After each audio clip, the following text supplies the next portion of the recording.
Fala galera do Caminhar Direito, aqui quem fala é o Pedro Cheng. Estou aqui com meus amigos Lucas Candini e Lucas Volker e hoje temos um convidado muito especial, que inclusive é o nosso colega de turma, Fernando Chiari, e a gente vai falar um pouco hoje sobre amadurecimento e proatividade na faculdade. E a gente está trazendo o Fernando aqui porque, para nós, ele é um exemplo. É isso aí, Fernando. Muito obrigado pela participação. Eu que agradeço aí a todos. Uma série de Lucas aí, né? Pedro, Lucas Cantini, Lucas Volker. Queria agradecer aí a palavra aí, Pedro, e falar que a nossa turma aí é muito forte, né? Todos nós temos uma visão muito de querer aprender, de querer abrir novas portas aí, por mais que seja um momento difícil da advocacia, muito cheio no mercado, porém tentando abrir novas portas e é isso. Queria agradecer a todos. Opa, reforçando aí os cumprimentos do Pedro Cheng, te agradecer por ter disponibilizado o seu tempo. E é o que você falou, cara, juntos somos mais fortes, nossa turma é muito boa, na Universidade FUMEC nós estamos formando agora. E falar um pouco sobre amadurecimento vai ser interessante, porque a gente pode perceber não só em nós mesmos o nosso amadurecimento, mas perceber no espelho de vocês, né? Cada um aqui se conhece há mais de 5 anos agora, né?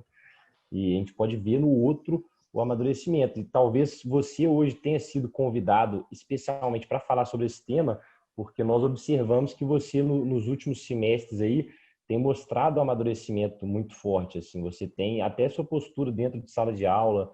Agora você está com um projeto que depois você vai, se você quiser falar, eu acho que vai ser bem interessante para os nossos ouvintes saberem um pouco mais sobre. E é isso, cara. Obrigado. Vamos ter um bate-papo legal. Valeu, Fernandão, aí pela participação. E é muito interessante, velho, essa questão do amadurecimento, porque é muito doido, né, velho? Eu, igual a gente tinha comentado no último podcast, saí muito cedo do ensino médio, né, e já fui direto para a faculdade. E é muito interessante, naquele momento, a gente acha que sabe tudo, né? Começa a querer discutir com todo mundo. E é muito doido essa questão do direito, porque ele abre a oportunidade de você entender de coisas que você não entendia naquela época. Ou então achava que entendia, mas entendia tudo errado. E essa visão de mundo que o direito dá pra gente, eu acho muito espetacular. E eu não sei se é só eu, mas eu consigo ver talvez o mundo de outra forma, sacou? Porque mesmo que a gente não saiba tudo, a gente consegue ir atrás da resposta daquela pergunta, sacou? Que acho muito interessante o curso de direito por conta disso. Eu acho assim, que nem o Lucas Candini colocou inicialmente, essa questão da minha nova empreitada no Instagram, eu queria colocar primeiramente, porque eu acho que é algo interessante para todos os ouvintes aí do Caminhar Direito saberem também um pouco, porque na nova advocacia, as pessoas saindo do curso, esse alto número de graduandos em direito, e um mercado da advocacia muito cheio. E as redes sociais, elas vêm para que a gente possa utilizar dela nessa advocacia jovem, entendeu? Nessa advocacia boutique, em que a gente vai sair desse modelo dos grandes escritórios. É a minha intenção na advocacia, por exemplo. Então, como o Lucas falou, o Lucas Volker falou, eu acho interessante que a gente sempre inicie nessa área e continue. E sempre na advocacia, a gente gostaria de ter uma voz maior nas redes, porque o Código de Ética e o Provimento 94 de 2000, eles restringem um pouco a advocacia, esse exercício, né, da informação, não que ele restrinja de fato, mas a nossa visão é essa. A gente interpreta mal esse código e esse provimento, e o que gera com que não consigamos realizar um bom trabalho nas redes, com medo sempre, e acho que não é esse o caminho, porque a Ordem dos Advogados, ela é a nossa casa, né? A casa do jovem advogado, então a gente tem que estar procurando esse desenvolvimento. O mundo mudou, as formas de comunicação mudaram, e é importante que aqui em Belo Horizonte, que é a nossa cidade, nosso domicílio, a gente possa estar fazendo esse trabalho também na OAB Jovem e no futuro também, quando tivermos formados. continuarmos na OAB e fazendo esse trabalho de modernização desse cenário, em que o advogado ele se sinta mais seguro e tenha uma segurança jurídica maior realmente para realizar esse trabalho nas redes. Então, assim, o que eu venho fazendo muito no momento é isso, é esse trabalho de tentar informar um público na intenção de que eu consiga atrair a confiança, eu consiga demonstrar o meu estudo, o dia a dia do meu estudo nessas redes, e não com uma intenção que é vista na advocacia, que é aquela visão de que esse é um marketing de captação de clientela, que não é verdadeiro. A gente tem que tentar desenvolver essa visão de que é um marketing informativo, um marketing que gera e visa crescer a sua própria imagem para seu público e informá-lo, né? E não captar clientela. Então, assim, Então, já que você tocou nesse ponto, você acha então que o marketing tem que ser um pouco mais restritivo, não pode ser tão aberto, por exemplo, igual é nos Estados Unidos?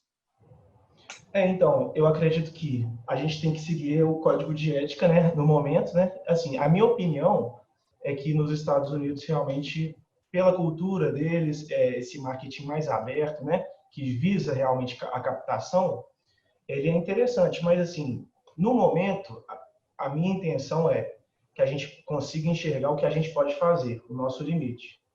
Então, desenvolver essas técnicas de marketing direto, de marketing, como vocês fazem, por exemplo, por mais que indiretamente, com todos esses podcasts, de todo esse conhecimento que vocês trazem para os ouvintes, isso é um marketing indireto, né?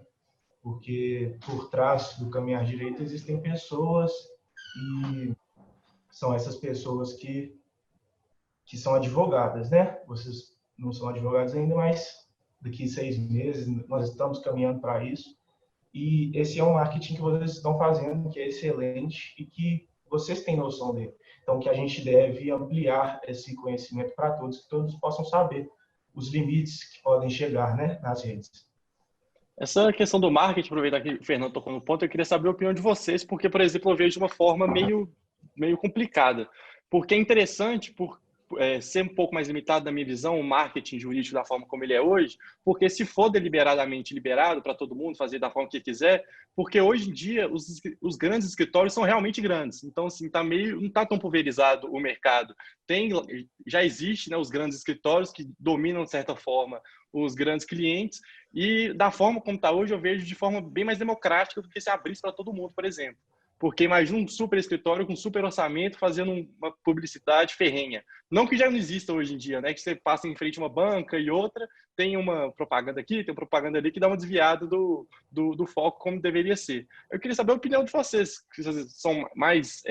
apesar da gente já ter batido nesse ponto, a gente nunca trocou uma ideia para ver a opinião de todo mundo sobre isso. Aí eu queria saber de vocês, o que vocês acham a respeito disso? Vai lá, Shane. Bom, então, eu acho que, pelo menos aqui no Brasil, tem que ser uma advocacia e um marketing mais restritivo mesmo, porque, igual você falou, se liberar um marketing, foda-se, não vai ter espaço para o pequeno, igual nós, pelo menos eu, o Volker e o Candini, eu acho que o Fernando também, nós não temos um padrinho na advocacia, e provavelmente a gente não vai ter um grande orçamento quando a gente estiver formando, igual a gente está batendo muito no ponto, entre conversa entre a gente, que a gente vai começar, por exemplo, num coworking. Como que a gente vai competir, por exemplo, com um Azevedo 7, que deve ter um orçamento milionário? Não vai ter como. Então, eu acho que tem que ter limite, senão não vai ter vez para os pequenos.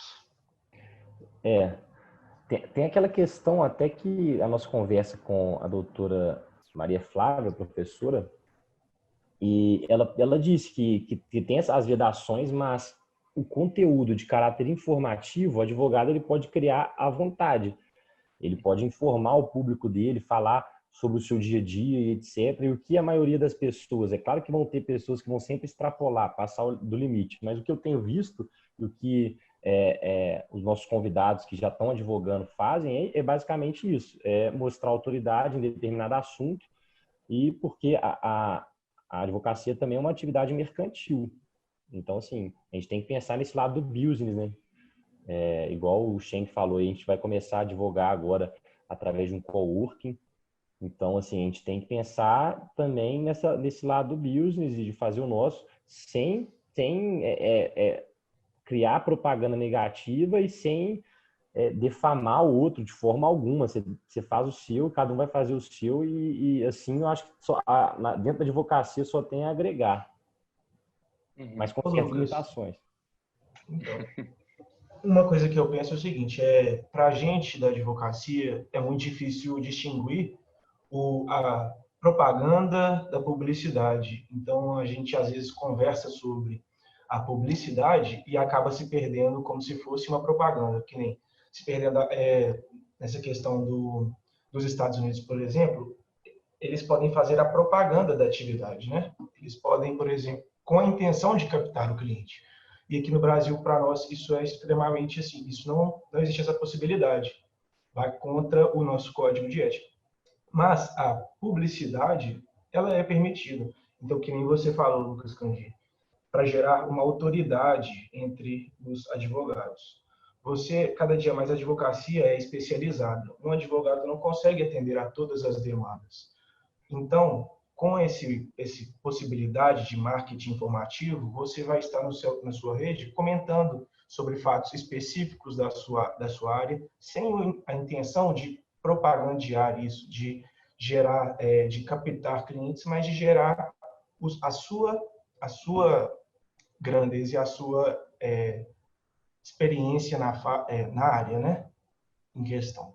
Então, temos que realmente colocar essa questão, porque a própria Ordem dos Advogados da OAB está estudando um novo provimento, porque percebeu que, por mais que o Código de Ética limita a ponto de não poder realizar patrocínios na rede, a postura dos advogados é a de fazer.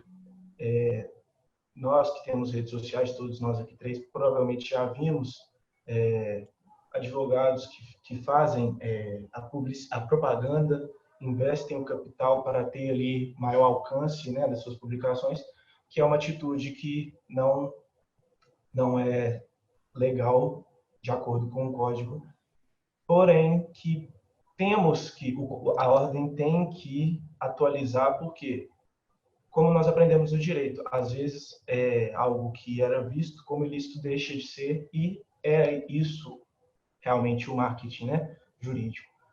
Realmente a postura e a visão mudou. Por mais que nós aqui tenhamos opiniões diferentes quanto essa possibilidade de se fazer essa propaganda para captar os clientes, quanto à publicidade, é legal se dizer que pode sim produzir esse conteúdo.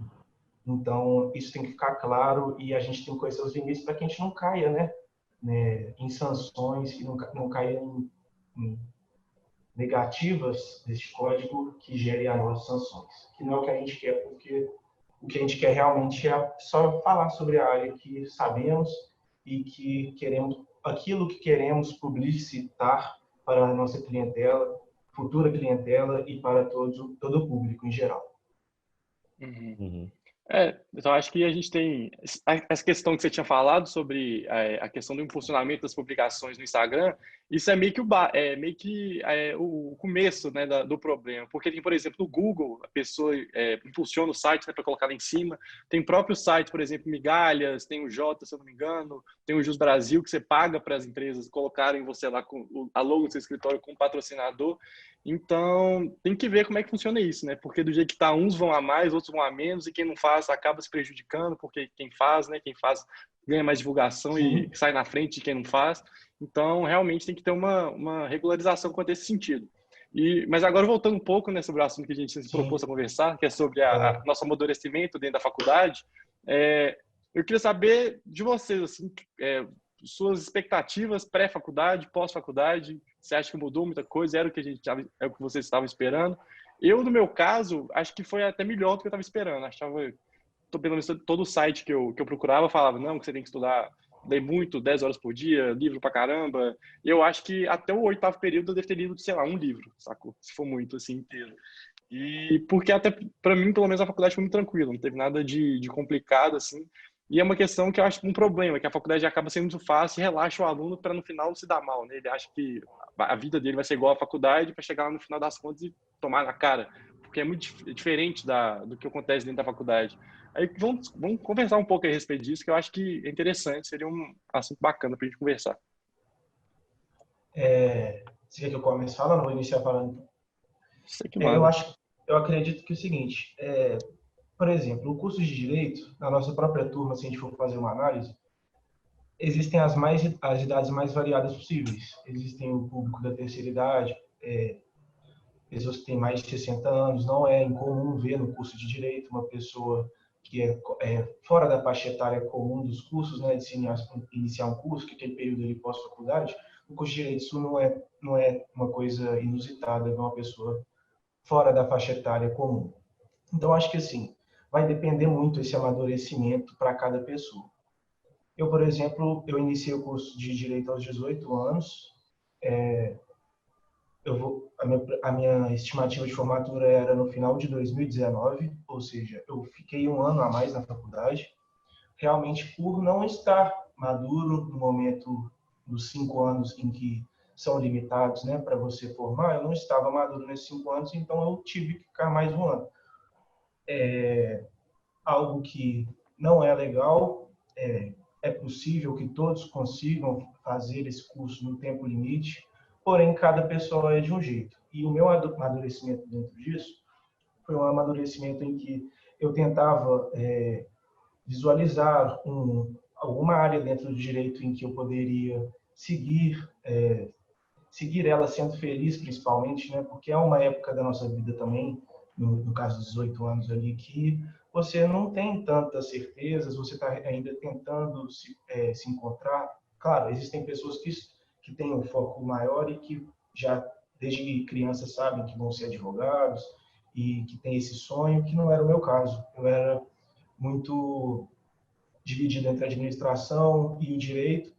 Porém, nesses 6 anos, né, agora vamos completar 6 anos com a nossa formatura, e eu vejo que foi algo essencial, assim, para mim, foi muito importante. Eu realmente acredito que todas as pessoas, todos os cidadãos, eles precisam claro, não precisam de fazer o curso de direito, mas no ensino fundamental tem que ser necessário que a gente tenha mais matérias, por exemplo, direito constitucional, para que a população se intere mais nesse assunto, que não seja algo privado para quem é advogado, né? Porque a gente vê muito essa falha no sistema de ensino fundamental, né, ensino médio, e aí acaba sobrecarregando a faculdade, que nem eu tive essa dificuldade maior, tive que ficar 6 anos na faculdade porque não tive nenhum conhecimento na escola. Mas é isso, é um período extremamente, que nem você falou, maravilhoso. A faculdade é muito melhor do que te falam, é muito bom você se inteirar, você ter essa ideia melhor, você estudar a Constituição, os mais derivados códigos que existem, né, dentro do direito e todas as áreas que o direito aborda. Então, assim, muito feliz e acho que realmente é um amadurecimento e os ouvintes aí têm que se acalmar e tentar realmente ver se é isso que querem, de fato, se encontram em alguma dessas áreas e focar seu estudo, sempre focando no estudo e sendo feliz, claro, né? Cara, então, a minha questão de amadurecimento na faculdade, eu entrei em 2016 no primeiro semestre, e no primeiro ano a gente acaba meio que levando o curso, talvez um pouco nas coxas, até por falta de maturidade. A gente fica deslumbrado com poder beber depois da aula, fumar um Não, isso é matéria palho. chata também, né, velho? Não, só borracha, pô, não dá não. E eu acho que o amadurecimento, pelo menos para mim, veio no terceiro ano de faculdade, em 2018, quando eu comecei a fazer estágio, porque você começa a ter responsabilidade, você deve obrigação para os sócios do escritório de onde você estiver fazendo estágio. E meus primeiros choques foram quando eu tomei as primeiras da advogada, né? Falando, pô, não tá bom isso, tem que ser mais organizado, tem que chegar mais no horário, tem que estudar mais determinado assunto aqui do escritório, senão você vai ser mandado embora. Aí a gente começa a dar... Normalmente a gente sempre se acha muito bom até tomar dar as primeiras derrapadas na vida, né? E eu acho que o o estágio me ajudou muito a amadurecer e agora no final do curso que eu estou estudando para valer mesmo, igual o Fernando, que eu vi pelo menos em 2019 para cá, que ele começou a focar muito nos estudos. E os estudos também para a OAB me ajudaram a ser uma pessoa mais focada também. E você, Candinho, quando que você acha que começou o seu amadurecimento? Eu já entrei na faculdade um pouco mais velho, né? Eu já falei um pouco a minha história aqui no último podcast. Eu entrei com quase 21 anos e no primeiro período eu já descobri que eu ia ser pai, então assim, já foi mais um baque ali, tem que amadurecer. Eu já não estava mais para brincadeira. Claro que eu, me diverti demais nos primeiros períodos, atlética, bares, etc. Mas eu sempre tive isso em mim, desde a época do colégio, cara. Eu era muito chamado muita atenção, a coordenação sempre me chamava na época do colégio para reclamar de mim, porque eu sempre fazia as bagunças, chamava todo mundo para bagunçar comigo na sala de aula, mas na hora das provas eu sempre arrebentava, assim, sempre ia super bem, nunca tomava recuperação, sempre passava, e meus colegas sempre ficavam com dificuldade, assim, a diretora, a coordenadora, ela sempre me chamava, me xingava. E não entendia, assim, mas eu sempre tive isso, ó, eu vou brincar aqui no colégio, eu tô falando, mas antes da prova eu pegava um dia antes, estudava, e conseguia pegar tudo. E na faculdade, cara, apesar de nos primeiros períodos ter um pouco menos de disciplina do que eu tenho hoje, isso como pessoa, atualmente eu sou muito disciplinado, tudo que eu pego para fazer, eu tento fazer com excelência. Senão nem faço. Então, assim, eu tenho essa disciplina, eu desenvolvi muito essa disciplina no curso de Direito, mas desde o início eu sabia que ao mesmo tempo que eu estava ali na curtição também, faculdade e tal, legal, eu sempre tive essa disciplina, tanto que eu nunca tomei nenhuma especial, né, exame especial, nem cheguei perto de tomar pau, nem nada. Consegui fazer um intercâmbio, porque acredito também por ter entrado um pouco mais velho na faculdade, ter essa questão do filho também, eu acho que reforçou isso, essa questão de eu ter que, desde o início, visto lá que para fazer intercâmbio eu tinha que ter uma média acima de 70. Então, foi vários fatores que me levaram a ser mais disciplinado na faculdade. Mas eu acredito que um deles tem sido caminhar também, esse projeto que a gente está fazendo há mais de um ano. A gente tem contato aí com autoridades do direito. Então, assim, isso faz com que a gente também cresça com elas, né? A gente não pode chegar aqui para uma entrevista com um desembargador aposentado e sem ter um roteiro, sem ter mais ou menos estudado o que a gente vai falar e ter uma seriedade assim para conversar sobre coisas dentro do direito. Enfim, são todos esses fatores mais ou menos que eu acho que ajudaram ao meu amadurecimento e me traz a certeza que eu estou mais do que preparado para ano que vem estar advogando e para mim é só o começo, o caminho das pedras vai começar ainda. Essa questão é interessante porque eu nunca tive, por exemplo, minha mãe nunca fez questão, por exemplo, de que eu chame ela de senhora, essas coisas. E quando eu passei no estágio, cara, nem passava na minha cabeça isso, mano.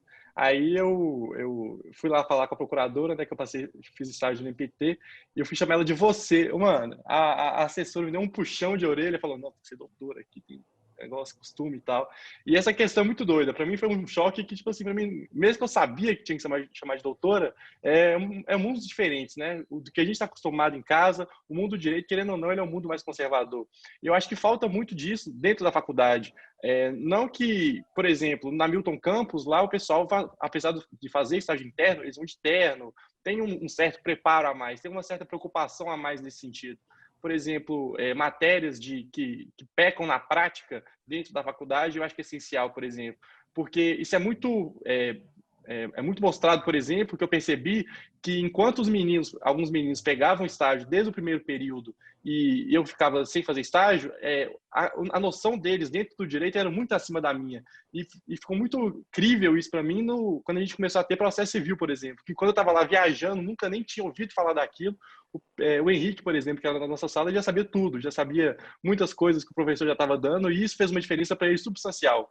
E eu acho que uma das coisas que eu me arrependo na faculdade, por exemplo, foi de não ter começado a estagiar mais cedo. Eu só fui começar no 7º período e isso me pecou de ter experiências em outras áreas que eu nem posso imaginar nesse momento. E, apesar disso, todas as oportunidades que a gente teve de ter prática dentro da faculdade, eu aproveitei. Né? Como foi o caso da prática civil, que teve uma audiência simulada, e no TRT, que eu fui lá advogado. Então, acho que falta, de certa forma, esse manejo da faculdade de administrar melhor o tempo para a gente ter mais prática dentro da faculdade, não ficar submisso ao estágio, né? Porque, igual o Shen falou, para a gente não tomar na cara no primeiro estágio, isso que é foda, sacou? Com certeza. Isso realmente é algo assim de amadurecimento, né? Isso depende simplesmente do nosso amadurecimento e do nosso foco, né? Que você falou.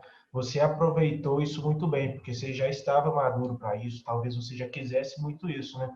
Então você já estava mais preparado e pôde aproveitar muito bem disso. Sobre que o projeto de vocês, o Caminhar Direito, é uma forma que vocês encontraram de realmente passar um conhecimento e de passar essa visão das mais variadas áreas do direito para aquela pessoa que faz o curso e não sabe ainda não tem o seu foco de falar assim, eu vou ser isso ou isso, eu vou ser procurador, vou ser advogado, vou fazer concurso. Então vocês passam isso de uma forma excelente com as pessoas de de altíssima relevância na advocacia mineira, né? Então é um trabalho que vocês desempenham aí que é sensacional e é de uma visão enorme para pessoas que estão no curso de Direito, pessoas novas como nós. Felipe, o Lucas Candini falou ali que começou a faculdade mais velho, mas 21 anos. 21 anos não é mais velho, né, Lucas? Por mais que você veja dessa forma, não é.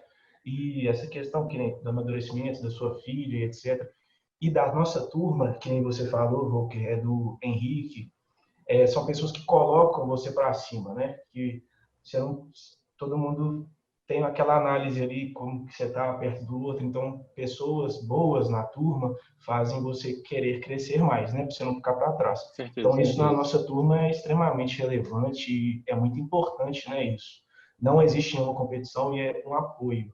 A gente saber que existem pessoas que são excelentes em área tal, nossa turma é excelente, então todo mundo tem essa capacidade, mas você poder ali no dia a dia da advocacia, ainda mais no futuro, quando nós já estivermos com uma base na nossa área específica, de poder fazer esse repasse, né? Vamos supor, alguém chega para mim com um cliente de penal, a minha área empresarial, a área preferencial é empresarial. Então, eu vou fazer esse repasse para as pessoas que eu tenho confiança, as pessoas que eu estudei.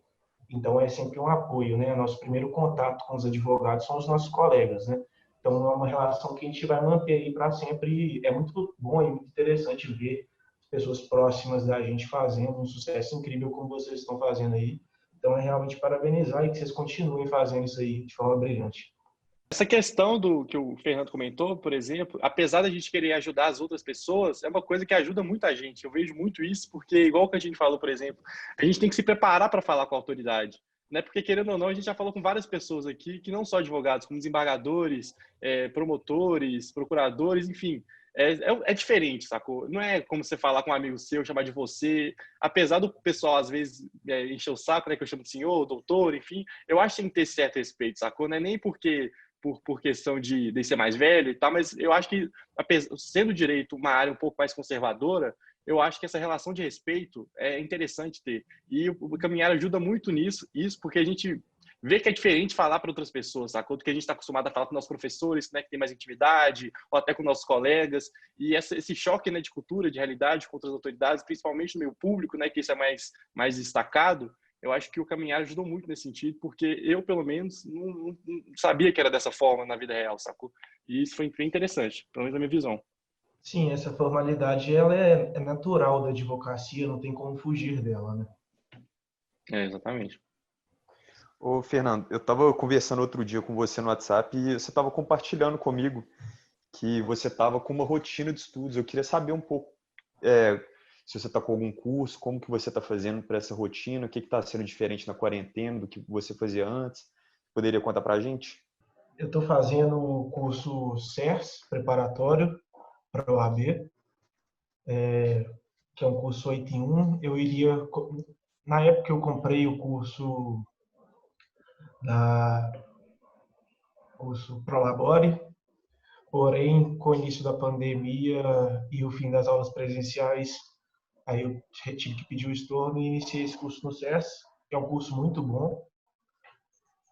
Além disso, também estou fazendo uma rotina de estudos de realização de questões, Porém, nesse período de quarentena, realmente ficou difícil você ter aquela rotina mais correta, por estar o tempo todo em casa, né? Mas estou tentando, sim, cumprir com os pontos e realizando de tudo. Porém, estou focando também, por já ter decidido seguir a advocacia, estou focando mais em assuntos pontuais do que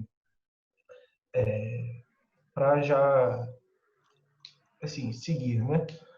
Mas, além desse curso preparatório, na FUMEC a gente tem uma estrutura excelente, né? As nossas aulas ficam gravadas para que a gente possa ter acesso em um outro momento. Então, isso aí também está me ajudando muito na preparação, porque nossa grade de professores é incrível, né? São professores muito bons. Então, ali nós temos um conhecimento muito relevante e esse conhecimento fica gravado, né? Por causa da pandemia. Então, é algo que foi positivo, né? Na minha visão. Esse conteúdo ficar gravado desses professores de referência que nos dá essa possibilidade de acessar o conteúdo mais vezes do que numa aula presencial, que é aqui você vai assistir uma vez e ponto, né? Se esforce para acrescentar e para absorver tudo, mas gravado realmente você tem essa possibilidade, né? Então está me Seria auxiliando. interessante que o curso inteiro fosse gravado. Tem muita matéria que a gente tem no começo do curso que é super importante, a gente não lembra. Acho que Sim, o Gabriel já até tomou a iniciativa, né, durante um tempo, que ele tinha começado a gravar, mas acho que todos os professores, se tivessem feito isso desde o começo, seria um puta conteúdo bacana para a gente revisar. Porque não adianta nada ter um empresarial no terceiro período e agora não lembro nada, porque assim, é uma matéria super complexa, a gente tem no começo do curso, sacou? Então acho sim, que isso realmente também. devia ter essa coisa mais disponibilizada para todo mundo desde o começo, porque seria Eu, um puta diferencial. eu concordo com o que você falou, Volker, e com a exposição do Chiari também, mas ao mesmo tempo eu acho que o curso de Direito, ele vem muito para a gente entender qual é a lógica, o todo, a sistemática jurídica e aprender a ser um autodidata dentro do direito. Porque quando a gente for atuar dentro da advocacia, o tempo todo a gente vai estar aprendendo coisa nova, tendo que adequar o caso, determinado caso, à norma. Então, assim, eu acho que o mais importante assim, que a gente pode extrair do curso de Direito é a gente poder pegar qualquer matéria e falar, eu vou entender isso daqui. Sentar, estudar, seja quantas horas for, e pegar aquilo e conseguir dominar. Fazer uma peça, enfim, fazer o que precisa ser feito. E pegando um gancho, já que a gente está falando aí da rotina de estudos do Chiari, eu queria que você falasse um pouco sobre sua página, a DV Chiari, quais são suas metas, de onde que surgiu a ideia e fazer um, um jabá, né, para o pessoal, nossos ouvintes. Merchan? Então, eu vi essa possibilidade realmente por querer já estar falando sobre a matéria, por ansiedade realmente de estar no mercado. Então, sendo estudante, foi a maneira que eu encontrei. Por exemplo, vocês encontraram a forma de vocês do caminhar direito, que é brilhante, excelente, como já disse, e foi a forma que eu me vi ali disposta a fazer, realizando um conteúdo ali de informação, um conteúdo, como o Candini falou, assim, mais amplo, para que a pessoa possa ali estar fazendo a leitura da lei, para que ela possa se informar melhor ela por ela mesma, entendeu? Não com esse intuito de fazer uma captação de clientela, não, mas com essa intenção de passar um conteúdo, de criar uma imagem na advocacia nesse momento de faculdade e continuar, né, desempenhando, sabendo que é impossível se livrar das vezes, é necessário, né, que a gente coloque ali o nosso ponto de vista, até agir como cidadão realmente, quando a gente vê algo, é uma ferramenta muito interessante que a gente tem e a gente não pode abrir mão dela, né? Então, a DV Chiari e realmente é isso. Acho que é bom ter essa rotina nas redes sociais também, porque você se programa, como vocês fazem aqui, vocês se programam para realizar um trabalho. Então, é uma fonte de estudo, né? É algo interessante para um estudante que está lá, talvez, no seu primeiro período, também começar a realizar, né? não com a intenção de passar uma imagem de quem você não é, que você sabe mais do que realmente sabe, como se você pudesse levar respostas para um cliente. Não é isso. É você realmente estar se aproximando, né, do seu público, dos seus amigos, e passar essa imagem de quem está ali estudando, que está apto a realizar os problemas e tirar as dúvidas, principalmente. Isso é bom também, porque até para quem ensina, aprende muito, seja revisando o texto, até apresentando o texto em um vídeo, um texto. Isso é muito importante para a gente revisar a matéria, principalmente quando a gente vai falar sobre matéria que a gente atua diariamente, e é bom a gente saber sobre aquilo que a gente está falando, é uma forma da gente revisar. Isso eu acho que é muito bom para que as pessoas, nesse marketing de conteúdo que é feito dessa forma, até para a própria pessoa que se dispõe a fazer esse tipo de vídeo, que ajuda tanto a pessoa que assiste como para quem faz. Porque, querendo ou não, ele vai ter que revisar, vai ter que fazer um texto, vai ter que, né, esquematizar uma forma ali para ele falar, e ele indiretamente acaba revisando o texto que seria de benefício para ele, na atuação dele. Sim, exatamente. E até pedindo licença também para completar, que o Candini falou dessa visão do autodidata no direito, né? Que realmente eu também acredito nisso, que o curso vem para te mostrar que você tem que pegar ali, fazer essa leitura e adaptar ao seu caso concreto. E, além disso, você tem outras, né? Outras modalidades de ensino no curso de direito, depois da graduação, que servem exatamente para você continuar seguindo, porque a graduação é impossível se aprender, né? Talvez em uma vida inteira, o direito é adaptação constante, então nem uma vida inteira você saberia tudo do direito e nunca iremos saber, né? Mas então é isso, o marketing é importante por isso, para a pessoa ver ali qual que é a sua área. Porque ela vai estar te acompanhando ali, vai criar essa empatia com você e esse contato. Então é importante ter isso, é uma questão também de estar querendo criar um público, ter essa empatia, como vocês todos aqui têm, de querer fazer essa atividade, querer proporcionar isso, né, para os demais. Até para Show de bola. inclinar um pouco a forma como as outras pessoas veem a gente de uma forma mais profissional, né? Porque a gente tem nossa rede social que é mais pessoal mesmo, que tem uma festa que a gente vai com os amigos, bebendo e tal, e tem até interessante para não ser uma quebra de cara, já postar uma foto de teste, começar a falar de direito na nossa própria rede social, que o pessoal pode até assustar, sacou? E eu acho que é interessante também talvez uma estratégia que seja outra, a criação de outra, que você tem uma certa liberdade, né? Você não precisa ficar tão limitado, pô, não posso botar uma foto com uma cerveja, né, com cigarro para quem fuma, e na outra ser mais certo, mais profissional. E é interessante também essa questão dessa diferenciação entre públicos também, que é bem bacana. Exatamente. Uma coisa que eu comecei a perceber já, eu tô com esse perfil não tem nem um mês, eu fiz algumas publicações já, estudei muito para fazer elas e mesmo assim vejo que tem muitos defeitos, mas o que eu vejo é o seguinte, que nisso que você falou, Volker, de ter dois perfis é extremamente importante porque senão você perde ali aquela vontade de fazer suas publicações, né? Perde a intenção realmente da rede, né? Que é a amizade. Então é importante que você diferencie. Existem pessoas, eu vejo perfis que conseguem conciliar a vida pessoal com a vida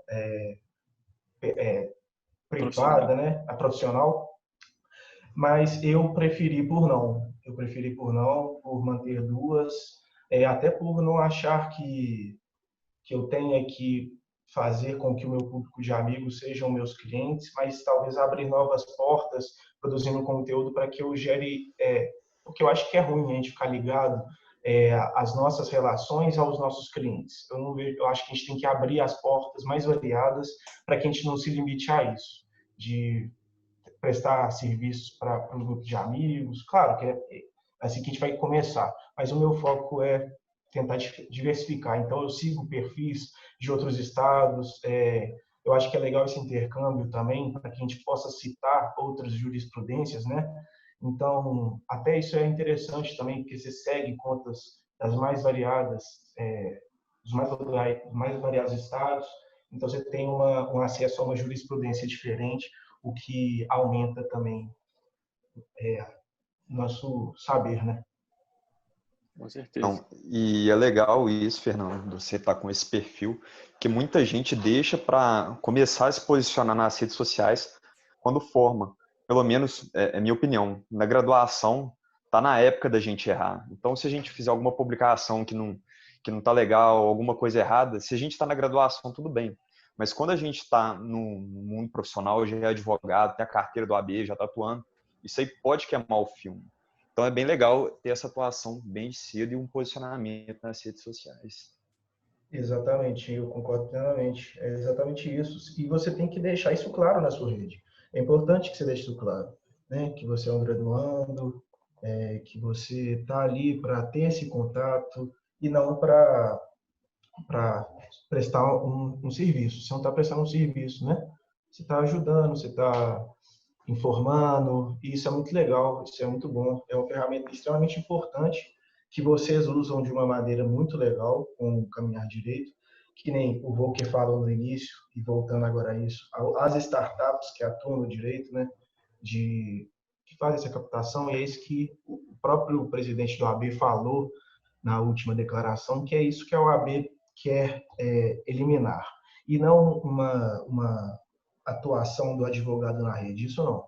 Cada dia mais isso vai ser natural, a gente vê as pessoas falando, e é importante que as pessoas saibam realmente os direitos, né? Porque eu acho que é até feio que você tente limitar esse acesso da população ao conhecimento. Não tem como, né? O direito não vai na contramão da sociedade. Tem que ir a favor da sociedade, não na contramão. Ó, eu tenho mais uma colocação só e eu termino minha fala. Eu estava refletindo aqui, achando muito legal a fala de todos vocês, assim, lembrando de vocês há uns anos atrás, de conversas que a gente já teve. Uma em especial que veio muito forte na minha mente foi uma que eu tive com o Volker há um ano atrás, quando a gente estava começando mesmo a caminhar, que apesar de eu sempre ter na minha vida acadêmica, eu vou advogar, ter sempre isso muito firme, parece que ao longo do curso você vai vendo esses leques de opções de estágio, de concurso público, e isso vai gerando uma dúvida. E eu acredito que essa dúvida seja saudável, porque quando você está no curso, é realmente o momento de você ter dúvida, porque quando você tem dúvida, você explora. Então, assim, eu estava nesse momento, no início do oitavo, de explorar, de querer, eu já tinha feito estágio em escritórios, mas ainda não tinha feito nenhuma repartição pública, uma experiência mais forte, assim. Aí surgiu a oportunidade de eu fazer um estágio no MP, que inclusive eu ainda vou sair até o final do ano, mas ainda estou lá aprendendo.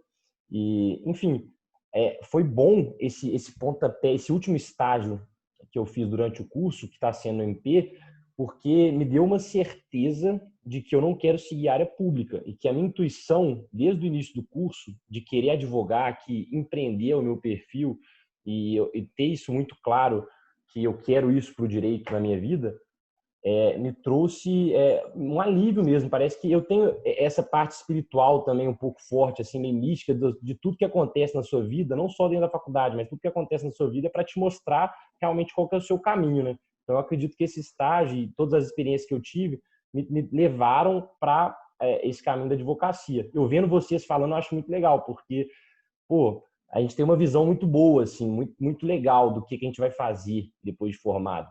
E só falta a gente colocar a mão na massa mesmo, e o que a gente já está fazendo. Então, assim, eu tenho uma perspectiva muito boa para a gente, eu queria compartilhar isso com vocês.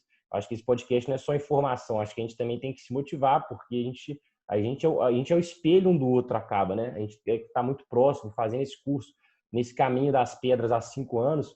Enfim, muita felicidade estar conversando esse tipo de coisa com vocês e na certeza que a gente ainda vai ter muita água para rolar ainda, muita coisa vai acontecer. Isso é verdade, porque enquanto você fala, eu lembrei. Não, quando eu decidi que eu ia fazer direito, eu falei, não, agora eu vou estudar direito. Não tinha nem entrado na faculdade ainda. Liguei, abri a Constituição Federal, comecei a ler, achei chato pra caramba. Falei, não, só porque eu vou fazer direito, eu tenho que aprender a fazer a Constituição e você ministro do STF. Aí é interessante que durante a graduação também a gente vai desmistificando algumas coisas, né? Que eu entrei querendo ser o ministro ou o delegado da Polícia Federal. Aí eu já vi que não era daquela forma que eu estava pensando. Aí depois, quando eu entrei no estágio de MPT, eu falei, não, você é procurador do trabalho. Achei super da hora, como o pessoal era tratado e tal. Falei, mãe, você é procurador do trabalho, decidi agora, vou começar a estudar para concurso. Aí desencanta, começa a caminhar direito, a gente começa a ter contato com outras pessoas totalmente diferentes do que a gente estava imaginando no primeiro momento. Aí já muda, agora é advogado, 100% advogado. Mas agora, igual você falou, Candinho, essa questão é muito forte, essa questão dessas experiências, e foi muito interessante a gente ter começado esse projeto justamente por conta disso, porque apesar de a gente ajudar as outras pessoas, a gente acabou nos ajudando também, que foi bem interessante. E a questão da advocacia agora, pelo menos pelo que eu vejo entre a gente aqui, é muito forte, e ter esse contato aqui que a gente tem também é bem interessante, né? Porque qual outro lugar que a gente poderia ter essa troca de ideias com acadêmicos de direito? Porque é muito difícil, né? Até você falar com algum amigo que era do ensino médio, tentar falar um assunto de direito e vai achar um saco chato pra caramba. E é bom ter essa proximidade entre a gente que está dentro da faculdade para ter essa possibilidade, para ter esse tipo de troca de ideia, né? Então é bem bacana mesmo. É isso. Exatamente. Perfeito. E o legal é reforçando tudo isso que todo mundo falou. O caminhar direito e conversa Concordo com com todo mundo. professores, amigos e colegas. Não, sério. Não, mas é o que eu queria dizer, que com essas inúmeras conversas, esses bate-papos que a gente tem, a gente consegue saber o caminho que a gente quer seguir na vida. Eu ainda tô penando para o concurso público, eu acho que eu tô seguindo mais para essa área, especialmente para delegado, mas também ao conversar com diversos advogados, ainda dá aquela mexida, a gente fala, pô, será que eu tento advocacia ainda ou será que eu sigo para concurso público? E é uma eterna dúvida, mas a gente tem que decidir logo e o quanto antes, melhor. Veremos nos próximos capítulos, né, Shen? Apenas para os próximos capítulos. E já encerrando esse bate-papo, galera, eu queria fazer uma pergunta para o Fernando, que a gente sempre faz uma pergunta quente. Eu queria saber qual conselho que você daria para o Fernando do primeiro período ou antes de entrar na faculdade. Fernando, do primeiro período, ficar um pouco mais longe do verdinho, Isso é trabalhar lá na importante. frente. Mas estou brincando, foi muito bom. Fizemos várias interações lá. É importante para o amadurecimento também. Quantas vezes, Candinão, todos vocês aqui lá, né? E isso aí faz bem para o nosso amadurecimento também, né? A vida, a gente não pode ficar 100%. Claro que quanto mais engajado você estiver ali sempre, e até nesses momentos, né, de descontração, você está podendo ali, que este que é realmente o momento de você talvez tentar fazer uma captação de clientela, que é no seu dia a dia, nos bares, né, na sua conversa com aquela pessoa que você não conhece, que você pode fazer com que ela vire seu cliente um dia. Eu acho que talvez nesse momento seja mais interessante do que essa captação pela rede, né? Então, no bar aí, e nas festas, e nesse tipo de lugares é muito interessante também. Então, o que eu falo para mim, acho que é mais foi tudo muito bom e é continuar, né? Que nem o Candido falou, o caminho das pedras aí é continuar. Acho que tudo foi necessário para que hoje eu estivesse aqui conversando com vocês. E é isso, continuar e sempre mirando lá em cima, porque a gente vai alcançar lá perto, pelo menos, né? Se a gente mirar lá em cima. Isso aí. Muito Bom bom. demais. Então, é isso. Pelo menos da minha parte. Muito obrigado aí, Fernando, e aos nossos caros colegas aí, Lucas Candini e Pedro Shen, por mais um Silicast. E muito obrigado aí, pessoal. As palavras finais para a gente terminar. Muito obrigado também. Agradecer ao nosso convidado, Fernandão. Valeu demais. Bom que a gente pôde expor aí um pouco mais para os nossos ouvintes sobre nosso caminho dentro do direito, que é muito o objetivo desse quadro, né? Falar com acadêmicos, colegas que passaram pela essa mesma experiência e cada um tem o seu ponto de vista. E é isso. Muito obrigado. Agradeço demais a todos aí. Muito obrigado. Pedro Scheng, Lucas Candini, Lucas Volker, e continue esse trabalho aí brilhante de vocês.